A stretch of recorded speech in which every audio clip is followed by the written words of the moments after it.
call Mr Stephen Agnew to move the motion. Thank you, Mr Deputy Speaker.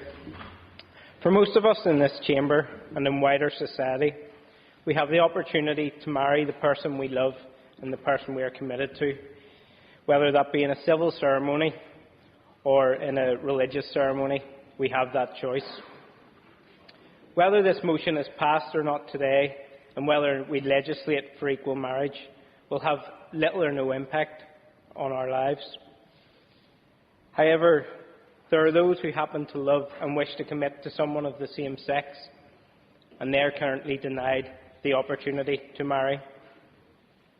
We as an Assembly have the opportunity today to say that we see these couples as equal and see their love as being equal, and we can send a message today to say that those in same-sex relationships should be treated equally and fairly in our society. This is very much an issue of equality. To those who say that this is also an issue of religious freedom, I would agree. The law is currently defining marriage and in such a way that it denies religious institutions the freedom to choose to define marriage within the values of their own institution. So even those churches, such as All Souls Church in Belfast, cannot perform either same-sex civil partnerships or same-sex marriage ceremonies because the law currently denies them that religious freedom. Equally so, we have an absurdity in the law whereby an atheist couple of different sex may, if they so choose, have a religious ceremony. Yet a devout Christian couple who happen to be of the same sex cannot even have hymns played or any religious overtones to their civil partnership if they choose to go down that line. As well as enhancing religious freedoms, this motion seeks to enhance religious protections, because I know there is a concern out there that if we legislate to allow same-sex marriage, that churches will somehow be forced to perform same-sex ceremonies, and I want to be clear that that will not be the case. Currently, 11 countries legislate for same-sex marriages, and there have been no instances of the church being required to perform same-sex ceremonies against its will. And indeed, there have been many instances whereby the state definition of marriage and the religious institution's definition of marriage have been different. There are some churches that will not marry two people of different religions because they do not see that as being within the value of their church, and that is their right, yet the state will still perform marriages between two people of different religions.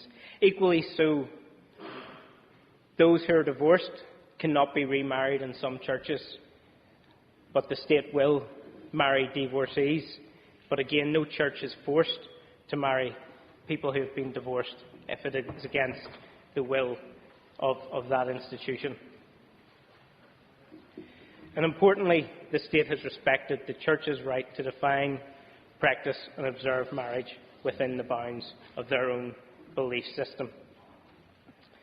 So this motion, to give assurance to those who fear other consequences and fear that their religious freedoms will be denied if same-sex marriages are allowed, I give the assurance that I would only support legislation that ensured that could not be imposed upon a religious institution. The passing of this motion will not stop people having a personal view on how they perceive marriage and how they define marriage. It will not, but what it will do is improve the life for significant numbers of people in our society who value the institution of marriage and wish to get marriage. So as well as being a motion of equality, this is a motion about religious freedom and protection. Would the member go ahead? I will do. Just wondering how far the members' aspirations about equality go. Because if you start with the principle that historically marriage has been the union between one man and one woman, and you now say it can be a union between one man and another man, or one woman and another man. And you say that on the basis of equality. What about the man who says, well, in fact, I'm in love with two women. I want to marry two women. Does it become a question of equality that we have to then authorise polygamy? Does it not take us back to the point that you have to have a moral root upon which you base legislation, and it is the historically trusted root that a marriage is a union between one man and one woman? Where do you finish if you start down the member's road? I thank the member for his intervention, because it does give me the opportunity to clear up that point. You've talked about the tradition of marriage, and as I've already stated, the institution of marriage has changed a number of times over the year in terms of how it's legally defined, including the legislation to allow for divorce, legislation to allow for mixed-race marriages, and legislation that allows marriage between two people of different religions. In terms of the issue of polygamy, this is about equality, saying that couples of whether they be same-sex or different sex should have equal treatment. A marriage between a man and multiple women is not equal.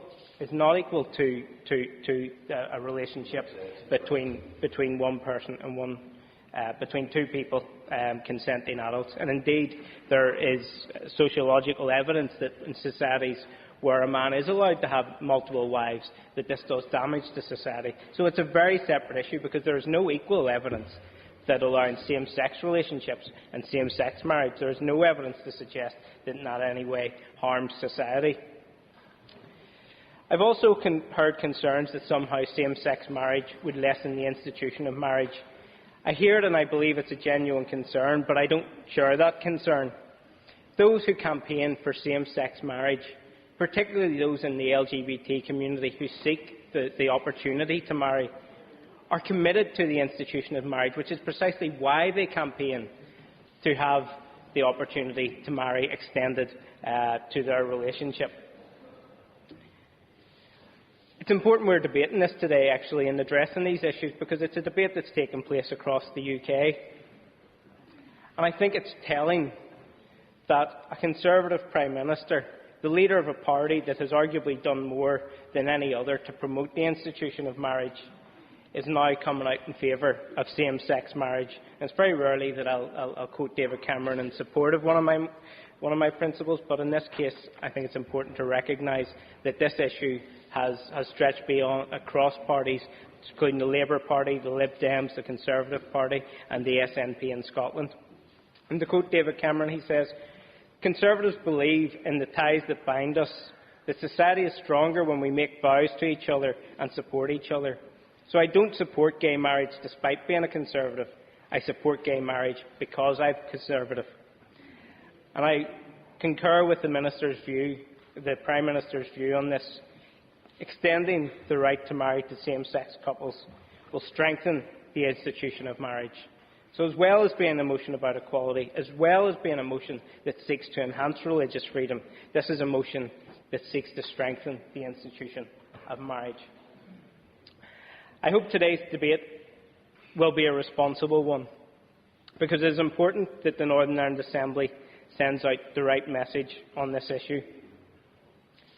The motion will not have a direct impact on anyone outside of the LGBT community, but those in the LGBT community still face discrimination in our society. A survey was conducted whereby a quarter of gay people said that they face homophobia in the workplace. A quarter have said that they feel they have to hide their sexual identity in the workplace. Gay people are much more likely to suffer mental ill health, and in a recent survey, 1/4 of gay young men have said they have attempted suicide. So it is important that our language is moderate today and respectful and remembers these issues. So I call for all those in the House to support this motion today, and in doing so, support a motion that seeks to create equality in our society, that seeks to enhance religious freedom, that seeks to support the institution of marriage, and send out a message to all those in the gay community that the Northern Ireland Assembly believes they should be able to live in safety and freedom from discrimination, and is committed to a shared society for all. Thank you, Deputy Speaker. Ms. Michelle Michael B.